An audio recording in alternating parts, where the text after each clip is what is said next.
Welcome to NTD Evening News. Our top story tonight, President-elect Trump making a flurry of appointments to fill top posts of his incoming administration.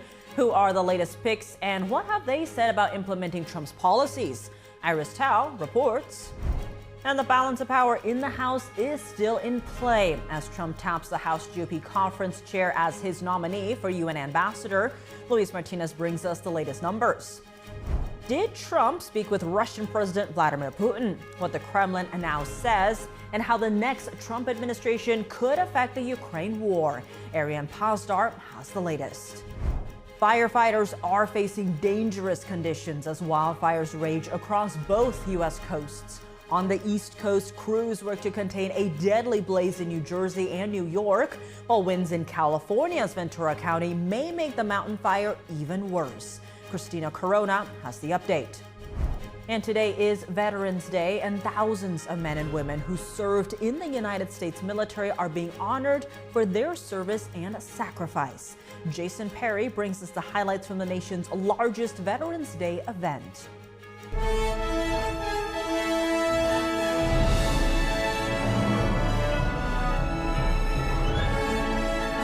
This is NTD Evening News.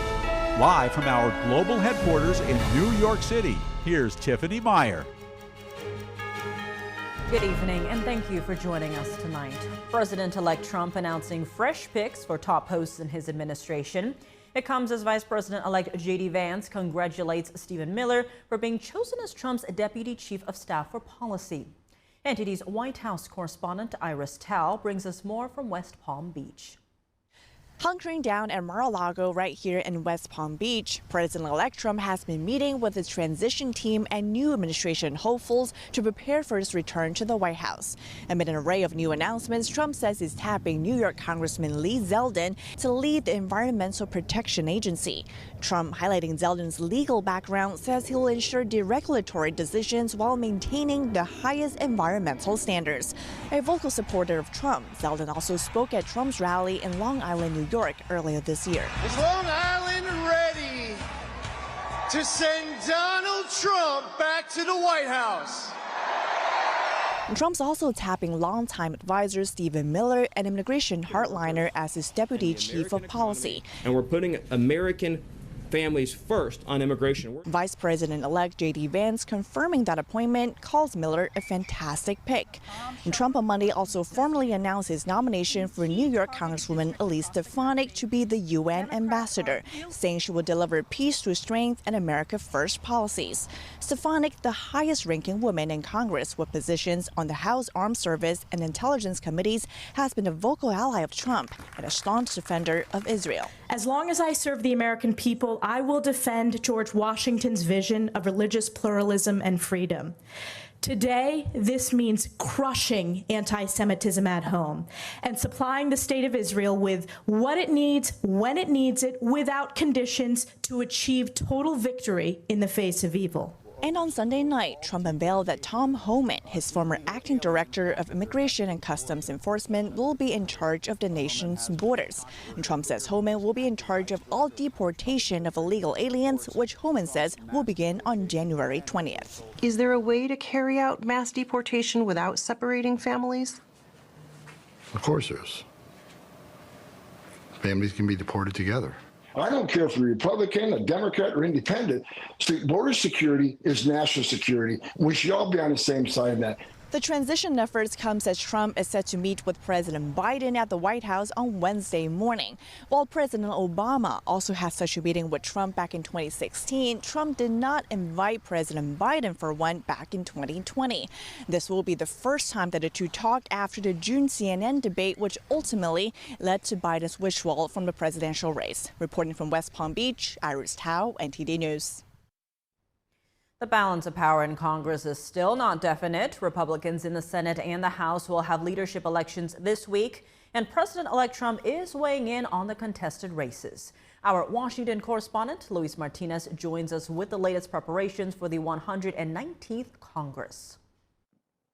The votes are still being counted in the Arizona Senate race. Democratic Congressman Ruben Gallego is ahead in the polls. We can see here Democratic Congressman Ruben Gallego 3 points ahead of Republican contender Kari Lake. We still have 92% of the votes counted. And this is despite former President Donald Trump carrying the state of Arizona with more than 7 points. And early data suggests this is not due to ticket splitting. We can see here in the state of Nevada, for example, that 680,000 people voted for Democratic incumbent Jackie Rosen, and 684,000 people voted for Vice President Kamala Harris. So a very strong correlation of people who voted for Democratic Senate candidate and Democratic presidential candidate. But when we look at Sam Brown, the Republican senatorial contender, he received 659,000 votes. But former President Donald Trump received in that state of Nevada 729,000 votes. So we see that over 120,000 people in Nevada casted their ballots for former President Donald Trump for the presidency, but did not cast a vote in down-the-ballot races. Senate Republicans will hold their leadership elections this Wednesday, and Senator Rick Scott leads the race with 5 senators already endorsing him thus far, including Senator Marco Rubio and Senator Rand Paul. Now, with regard to the Senate Majority Leader race, I think I'm going to win because I'm talking to my colleagues about what they want. And here's what they want. They want change. They want to be part of the process. They want to be treated as equals. They want somebody that has a relationship with Trump. They want somebody that has a plan. They want somebody that has a relationship with the House. I've got a great working relationship with Donald Trump. He supported me when I ran against McConnell 2 years ago. I've got a great working relationship with the Speaker in the House. And I think that they want somebody that's going to get things done. Business guys. I'm a business guy. We get our stuff done. Republicans are leading in the race to keeping control of the House of Representatives. As we can see here in the graph, Republicans are over 10 seats ahead of Democrats and are leading in the very crucial races in the states of California, Washington, and of course here in Iowa, also one of the toss-up races that will determine the House balance of power. House Republicans will also hold their leadership elections this week, and Speaker of the House Mike Johnson is expected to retain his gavel, while former President Donald Trump has tapped Congressman Elise Stefanik as his new ambassador for the United Nations. The new leaders of the House Republican Conference and the Senate Republican Conference will have to tackle government funding for fiscal year 2025 before the December 20th deadline in order to avoid a government shutdown. Reporting from Washington, D.C., Luis Eduardo Martinez, NTD News. Many Democrats are weighing in on what they could have done better in the 2024 elections. Some are going so far as to say that the Democratic Party needs to be rebuilt. NTD correspondent Jason Blair has more on some of the reactions. With it looking like Republicans will have a majority in both the Senate and the House, along with the Trump presidency, many Democrats are commenting on what they think went wrong.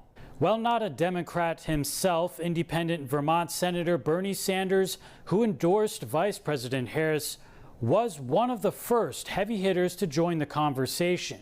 He issued a statement the day after Election Day saying that the Democratic Party has, quote, abandoned working class people. Then Democratic Congresswoman Debbie Wasserman Schultz said that the Democrats were not able to communicate their message effectively and have work to do. We were not able to acknowledge consistently the pain that voters feel, and I can hear it from people in my district, and I feel it in my own grocery store when I, go and buy my groceries every week or every few days.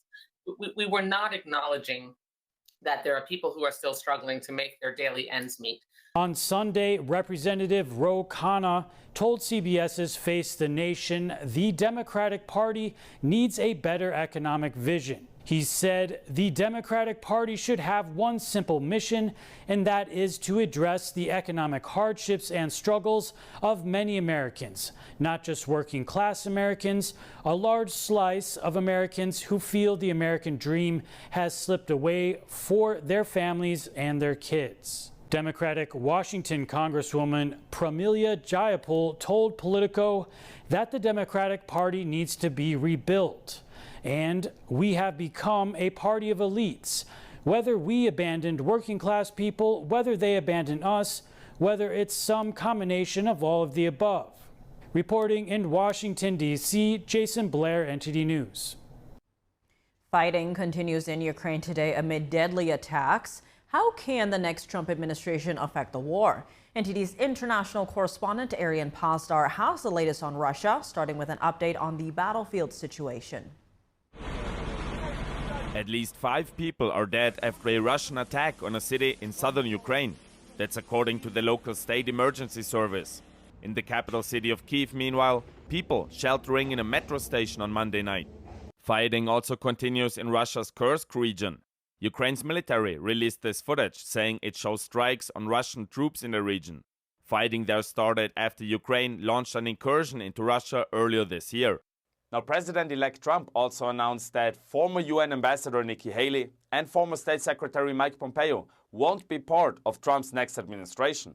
Both of them served under Trump during his first term, and they both also support aiding Ukraine. Trump added that he very much enjoyed and appreciated working with them previously and would like to thank them for their service to our country. Trump previously said that he wants to stop the fighting in Ukraine, suggesting he's not going to send as much aid as the Biden administration did. Republican Senator Bill Hagerty commented on the Ukraine situation, saying the American people want sovereignty protected here in America. We've sent $175 billion of U.S. aid to Ukraine, which is 3 times the Marine Corps' annual budget.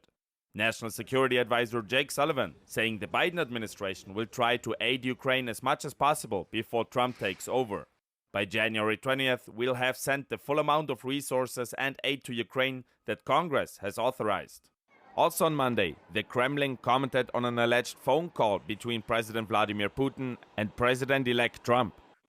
It is completely untrue. It is pure fiction. It is simply false information. He clarified that there was no phone call between the two. The Washington Post first reported that the conversation had taken place. The outlet cited unidentified sources, saying that Trump told Putin he should not escalate the Ukraine war. The Kremlin now says there are no plans yet for Putin to speak with Trump. Arian Pasdar, NTD News. Britain and France aim to put Ukraine in the strongest position possible ahead of winter. This amid worries Trump's incoming presidency will reduce U.S. support in the war against Russia. NTD's international correspondent Malcolm Hudson has more from London. British Prime Minister Keir Starmer and French President Emmanuel Macron discussed ways to put Ukraine into the strongest possible position going into the winter. Donald Trump's election has raised concerns of reduced US support in the war against Russia, especially since Trump has said he could end the war on day 1 of his presidency, which has made some worry that Ukraine could be forced to let go of some of the land it has lost during the course of the war. Starmer met Macron on Monday ahead of commemorations in Paris marking the end of the First World War. Their meeting comes amid suggestions that the UK and France could seek to persuade President Biden to allow Ukraine to use Storm Shadow missiles during his final days in the White House. Ukraine wants to use these to strike deep into Russia, but Biden has refrained from allowing this for fear of escalating the war. When asked, Starmer's office reiterated that the UK's support for Ukraine looks at the broader strategy and said no war has ever been won by a single weapon. Speaking to the BBC, British Defence Secretary John Healey downplayed concerns that the incoming Trump administration could imperil Ukraine. It's in no one's interest to let an aggressor like Putin redraw international boundaries by force. I expect the US to remain steadfast. Alongside countries like the UK, we have stepped up our support for Ukraine. We've speeded up the delivery of aid, and we're spending more now on Ukraine and supporting Ukraine than we've ever done before. He told Sky News that Trump recognizes that countries get security through strength. Britain and France have said it is essential to keep supporting Ukraine against Russia to protect the European continent as a whole. According to the Kiel Institute for the World Economy, Europe has collectively been the biggest provider of aid to Ukraine, allocating $126 billion since the start of the conflict. The United States alone has provided $90 billion in total. Trump has criticized the level of US support since the invasion began and has promised to end the conflict without explaining how. Britain has said any peace talks need to be led by Ukraine. A government spokeswoman said the UK will maintain its position of gradually stepping up support and giving aid to Ukraine quickly. Malcolm Hudson, NTD News, London. An Israeli spokesperson today confirming that Israel's prime minister approved the Patriot attacks on Hezbollah terrorists in Lebanon. This comes as Israel's finance minister says the country is preparing for sovereignty over Israeli settlements in the West Bank. The year 2025 will be, God willing, the year of sovereignty in Judea and Samaria. I have instructed the Settlement Division in the Ministry of Defense and the Civil Administration to begin professional and comprehensive work to prepare the necessary infrastructure for applying sovereignty. The finance minister is in charge of West Bank settlements in Israel's defense ministry. He says President-elect Trump's victory creates an important opportunity for the state of Israel. The minister added that he hopes Israel can work with the Trump administration. That's to achieve American and international recognition for Israel's sovereignty over its settlements in the West Bank. And Israeli Prime Minister Benjamin Netanyahu approved the Patriot attack against Hezbollah terrorists before they happened. That's according to a spokesperson for his office. Around 2 months ago, thousands of Patriots simultaneously exploded in Lebanese Hezbollah strongholds. After the attacks, the Israeli military declined to comment on the detonations. In total, the two-day operation killed 39 people and wounded more than 3,400. Firefighters in New York and New Jersey are battling a deadly blaze fueled by an ongoing historic drought. The Jennings Creek wildfire tragically claimed the life of a park employee and forced the postponement of Veterans Day events. Officials report that the fire has burned 5,000 acres stretching from New Jersey into New York and is currently only 20% contained. In New Jersey, at least 25 structures are at risk, including 2 homes and 8 historic buildings. 14 buildings in Greenwood Lake, New York are also threatened. Tragically, 18-year-old New York State Parks employee Dario Vasquez lost his life when a tree fell on him during the blaze. In West Milford, New Jersey, a Veterans Day ceremony had to be postponed due to the ongoing firefighting efforts. Rudy Haas, commander of the local Veterans of Foreign Wars, says many of those fighting the fire are veterans themselves. With strong winds expected tomorrow, the fire is likely to spread further before it is fully under control. The fire is one of several raging on the East Coast, fueled by a significant lack of rainfall since September. On the West Coast, the mountain fire in California has destroyed hundreds of homes since last Wednesday, fueled by strong winds and high temperatures. With a brief break in the winds, firefighters are making progress and the containment figure is rising. NTD's Christina Corona has the latest. As of Monday, California's mountain fire has burned 20,630 acres and is 36% contained. Ventura County fire officials gave an update on the blaze. We have 2,812 employees staffing the incident to mitigate it. You will see aircraft flying in and around the fire area today, and you'll see multiple crews patrolling through the interior and driving around the entire incident. The mountain fire has forced thousands to evacuate, with some families returning to find their homes either damaged or completely destroyed. 174 structures have been destroyed, with 76 others damaged. 6 people have been injured in connection with the blaze. However, recent weather conditions helped fire crews gain more control over the wildfire. With this break in wind and improved temperatures, we're able to access all the areas on the fire, put stuff out, and crews are still actively looking for hot spots, securing our containment lines, and truly taking advantage of that improved weather. At the peak of the firefight, Ventura County Fire Department Chief Chad Cook told KTLA that there were 136 active rescues of individuals trapped in burning buildings. Officials noted over 40 dogs, 35 cats, 8 rabbits, and 40 sheep had also been rescued from the blaze, including a few strays awaiting reunion with their owners. However, the majority of animals rescued were livestock brought to the Ventura County Animal Shelter for safekeeping, including more than 150 horses, as well as numerous ducks, chickens, alpacas, and pigs. Wind advisories are in effect for parts of Ventura and Santa Barbara counties, where wind gusts of 50 to 60 miles per hour are possible, along with a slight chance of rain from an approaching cold front. Residents are encouraged to visit fire.ca.gov for the latest evacuation orders and information on animal evacuation shelter locations. Christina Corona, NTD News.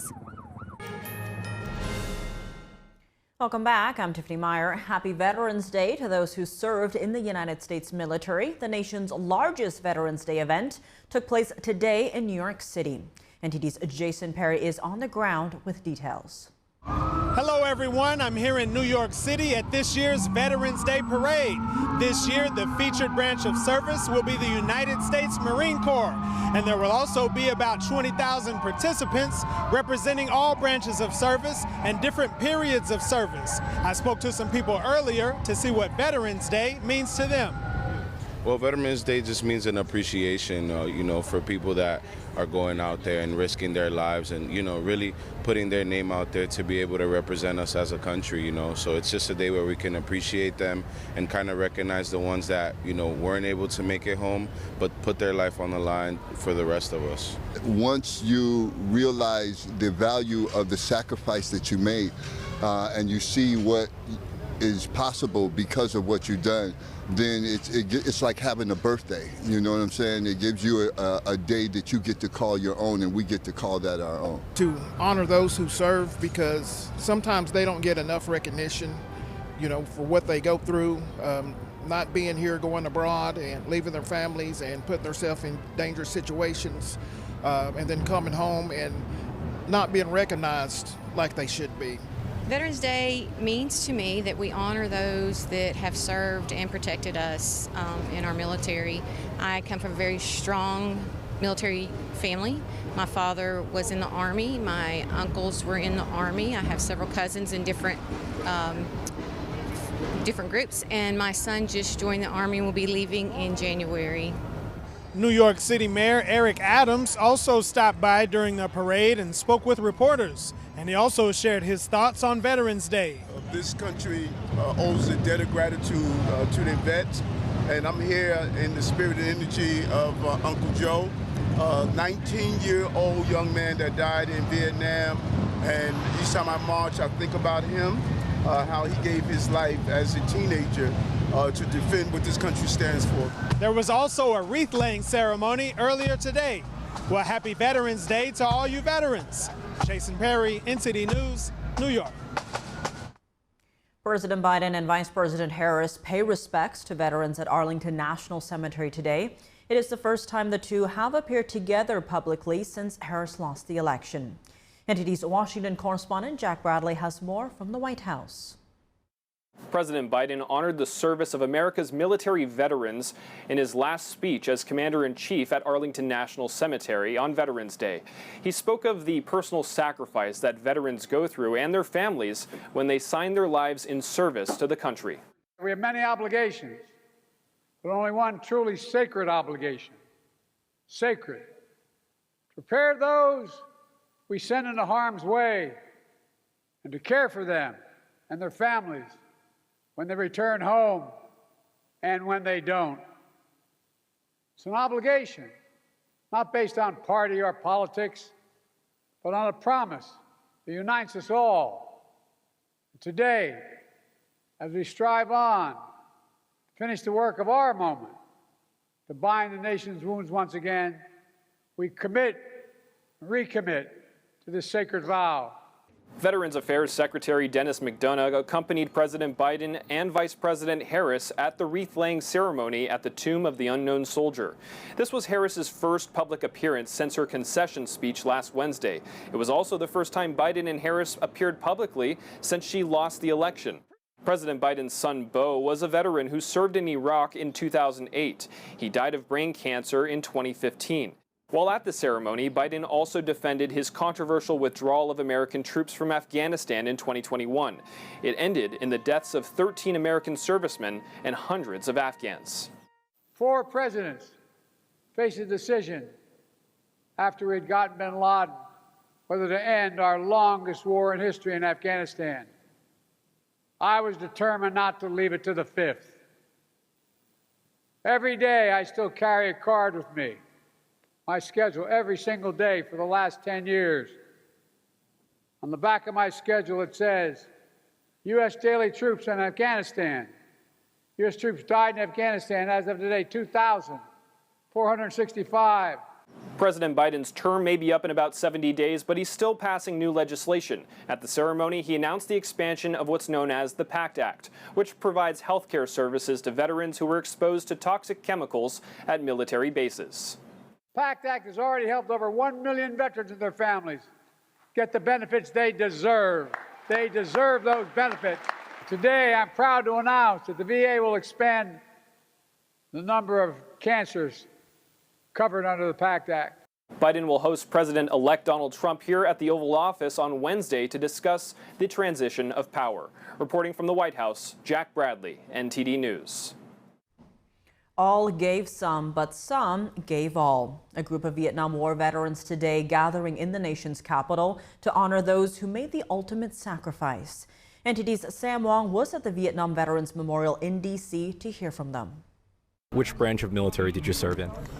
United States Army. Army, Marines. My last assignment was in Iraq. I ended my career as a colonel in the Army. Crew chief on the F-4s. We did what we had to do to help our brother soldiers out in the field. I got out after Vietnam and I went back in 95, served in the Army National Guard and Aviation. Retired after 22 years. What is the most memorable anecdote you can remember from your time serving in the military? Well, when I was in Vietnam, I used to be a door gunner and a crew chief, and a lot of times the pilot would say, well, you're going to sit up front today. I want to just go back here and shoot, you know. So they let me do a little bit of flying. Just keep it level and straight, you know. Did you serve in Vietnam? Yes. And talk to us a little bit about that. What was it like being out there? A little different. And what does Veterans Day mean to you? A lot. Keep this going. This is a great country and we've got to keep it there. Feel good about being a soldier. I have served this country. I enjoy coming there, and I know about 60 guys on that wall up there. It strikes you hard because you lost brothers over there.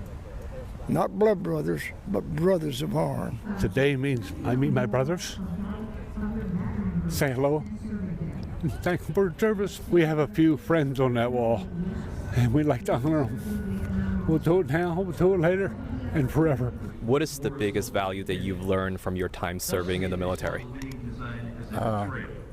Camaraderie. Everybody works together for a common purpose. Respect, which our younger generation needs to learn. One thing, freedom ain't free, and I enjoyed meeting people. When I was in the military, I had to do it all over again, I'll do it.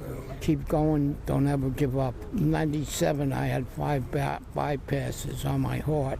I thought I was back in Vietnam, walking up and down the hills when I was under the gun there. A veteran is a veteran, whether you served in war or peace. And I said the bottom line is, number 1, you raised your right hand.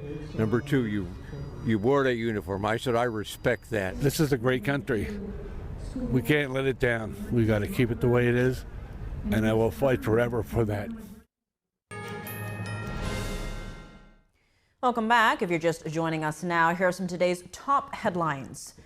President Biden and Vice President Harris today paid respects to veterans at Arlington National Cemetery. This was Harris's first public appearance since her concession speech last Wednesday. It was also the first time she and Biden have appeared together publicly since she lost the election. From coast to coast, firefighters are working around the clock to mitigate several wildfires in the country. A historic drought fueled a deadly blaze stretching from New Jersey into New York. Meanwhile, search and rescue operations remain ongoing as the mountain fire rips through Ventura County, California. Officials say only 36% of the fire is contained. Israeli Prime Minister Benjamin Netanyahu admitted that Israel was behind the pager explosions targeting Hezbollah terrorists. Netanyahu said he greenlit the operation despite opposition from some Israeli officials. This comes as the country's finance minister says Israel is preparing to extend its sovereignty over Israeli settlements in the West Bank. And Russia today rejected a report suggesting Vladimir Putin spoke with President-elect Trump about the war in Ukraine. The Washington Post said Trump told Putin not to escalate the conflict, given the U.S. military presence in Europe. Trump's communication director made no comment on the matter. Just days after a sweeping election victory, Trump has tapped a number of people to join his second administration. They include New York Congressman Lee Zeldin, former ICE Director Tom Homan, and House GOP Conference Chair Elise Stefanik. And Vice President-elect J.D. Vance has confirmed that Trump is naming former White House advisor Stephen Miller as Deputy Chief of Staff for Policy. President-elect Trump in the past threatened to fire Fed Chair Jerome Powell. Meanwhile, Powell says he would not step down if Trump asked for his resignation. Could Trump fire him? Here's the story. If he asked you to leave, would you go? No. Can you follow up on do you think that legally you're not required to leave? No. Fed Chair Jerome Powell declares he wouldn't leave if President-elect Trump asked for his resignation. Back in 2019, Trump said Powell had no guts, no sense, no vision. In February 2024, Trump threatened to fire him. In July, Trump said he wouldn't fire him. In September, Trump criticized Powell's rate cuts as being too big. Do you believe that the president has the power to fire or demote you? Not permitted under the law. If Powell refused to resign when asked, it could lead to a lengthy legal battle. The chairman can only be removed for cause. And cause generally means reasons such as misconduct, neglect of duty, inability to perform the duties, all that sort of thing, but not policy disagreements. Economist Peter Earle says the question could even go up to the Supreme Court. Senator Mike Lee posted on X that the U.S. should outright end the Fed. This is in response to Powell's statement. And Elon Musk responded with a 100 emoji. Economist Peter Earle says he believes the Fed has made error after error. Ending the Fed is an interesting idea, but what we should be talking about is what would replace it. There's a whole bunch of ideas. Do we go back to a money standard like gold or silver? Do we create a rule that says, the monetary policy has to expand by a certain amount every year? Do we replace it with a computer? Trump appointed Jerome Powell back in November of 2017. The president-elect has repeatedly criticized him during his tenure. Joining us in the studio now to discuss the impacts that Elon Musk and RFK Jr. could have on the second Trump administration is Jeffrey Tucker, founder and president of Brownstone Institute. He's also a senior economic columnist at the Epoch Times. Jeffrey, thank you so much for joining us. Great to have you in person. Pardon me? Great to have you in person. Oh, it's nice to be here, yes. Now, to begin, when it comes to who will be in Trump's second team here, whether it's cabinet members or advisors, big names include Elon Musk and RFK Jr. Yes. Now, in terms of Elon, he's indicated his support for the Stop the Fed movement, as in firing Fed Chair Jerome Powell. Now, he's also said, he wants to start the Department of Government Efficiency, or DOGE for short, to cut down government administration jobs. Now, if that happens, what would the economic impact be? Well, I think in a practical sense, he learned a lot from his experience at Twitter. He moved in there and ended up, over the course of several weeks only, firing 4 out of 5 employees. Okay, and we took a company that was just, one of several suites of heavily censored social media platforms and turned it into, in short order, the #1 news app in the world, uncensored. Gave all the users a AI language platform that's very popular called Grok, and really revolutionized the whole company. Put it on hyperdrive and made it amazing. And he did this by firing 4 out of 5 employees. Now that shocked the whole of corporate America. It really did. If he plans to do something similar at government, which I'm quite certain he does, it's going to be a real shock to the system in a good way. I think the implications of it are remarkable to consider. Now, speaking of how Trump would be able to do this, one idea being reported on the likes of the Associated Press and other outlets is a 2020 executive order known as Schedule F, which would strip job protections from federal employees, making them easier to dismiss. Now, that could impact about 50,000 of over 2 million civilian federal workers that we have right now. Now, what would those kinds of government job cuts mean for the economy more broadly? Well, in programming, we have this word called cruft, which is old code that gets in the way of the new code.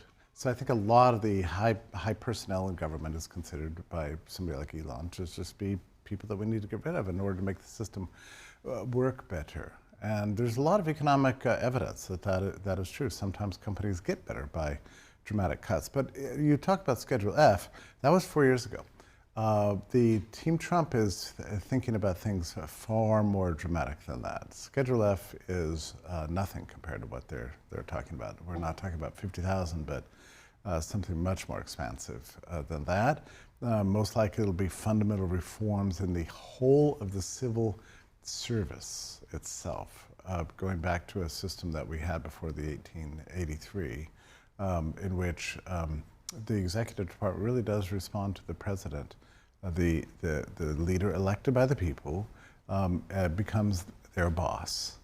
And so it's really going to be a lot of house cleaning and a clean slate. I think it's going to be compassionate, and there's going to be generous severances and that sort of thing. But we're talking about an elimination of many agencies and the removal of quite a number of employees from those agencies. It won't be a selective removal. It'll be just kind of all at once, actually. So we've gone, in other words, the AP I think is wrong. We've gone way beyond reclassifying the people as Schedule F. I think that was a fine idea 4 years ago. That was immediately reversed by Biden's, but that's we're talking about something far more dramatic than that. And Elon is definitely the one to lead that. And I mean, in a kind of poetic way, he showed how it's done when he took over Twitter. And I think that is the example that they will be using. It does look, if you look at the recent jobs report, right, the employment gains was mostly in the government job sector. So if we have something like this, does that mean we're going to see more jobs in, the private sector? No, I think it's going to fire up the American entrepreneurial imagination as never before. Anybody who's ever gone into business in this country, we call ourselves the land of the free, but try to start a business and you find out it's not free, it's the land of compliance. And we are now profoundly aware of this, the extent to which what people call the administrative state sort of gets in the way of American aspirations and dreams. And if we can start to clean that out a little bit and get the blood pumping in the American economy a lot, that's really important. It's the best way to beat inflation too. Economic growth mitigates against inflation, and also helps mitigate against the higher prices that are going to come from Trump's tariff policies. So, no matter what you look at, whether it's the federal budget, the problem of the American manufacturing sector, the problem of inflation, the problem of slow growth, the problem of middle class income in real terms, no matter where you look, the answer always comes down to inspiring more wealth creation. That's the answer. We've got to have growth. We've got to have wealth creation. It's not anything that the government needs to do.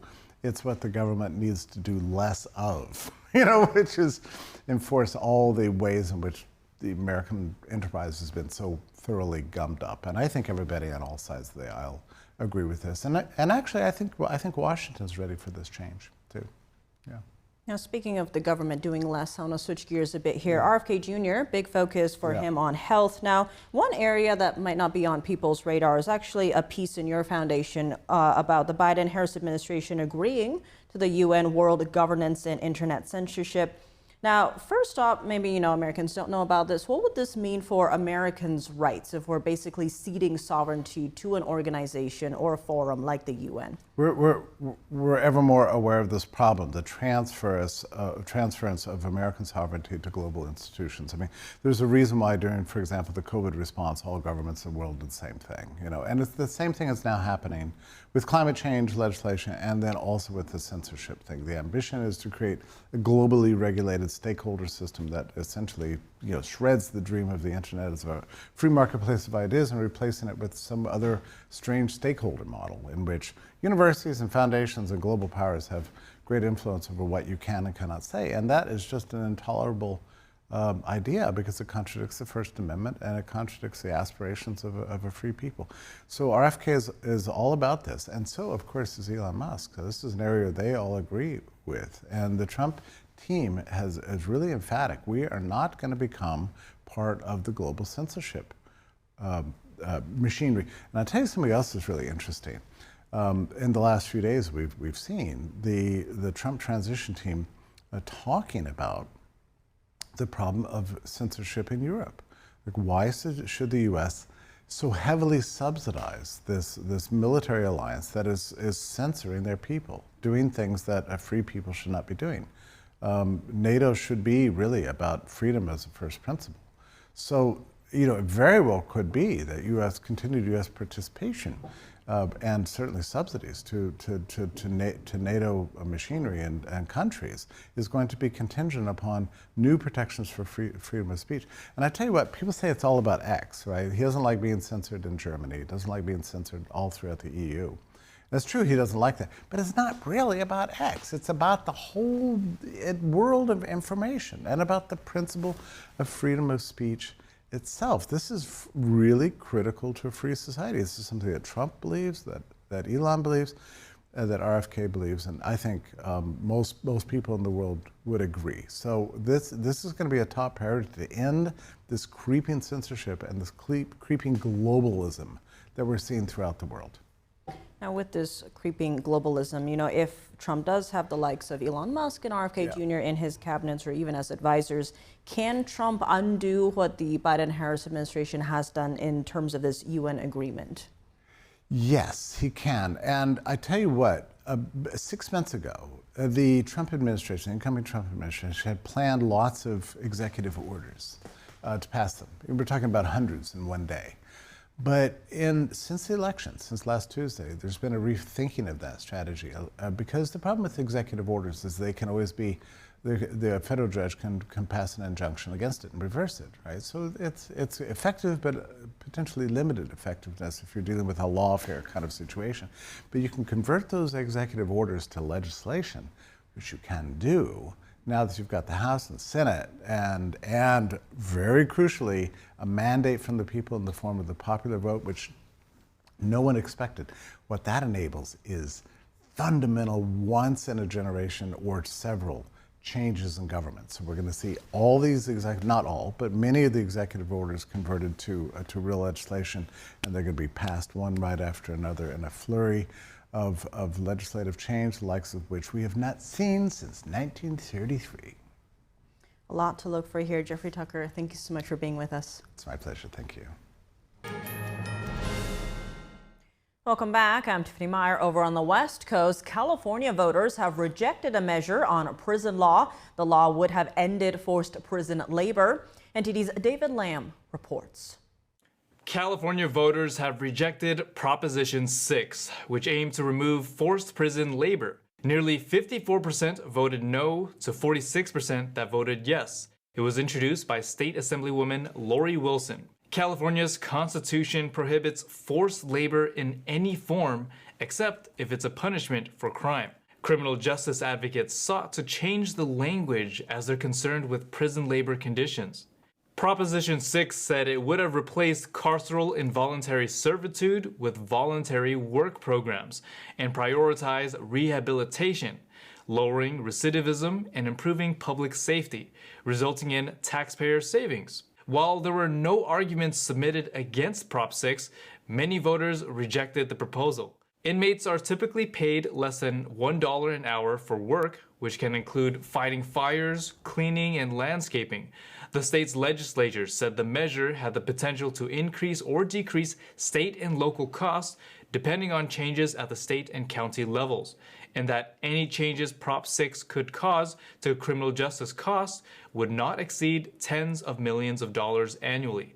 That's less than 1% of the state's annual budget for public services. In recent years, several other states, including Alabama, Oregon, Tennessee, and Vermont, have taken steps towards removing involuntary servitude exceptions in their own constitutions.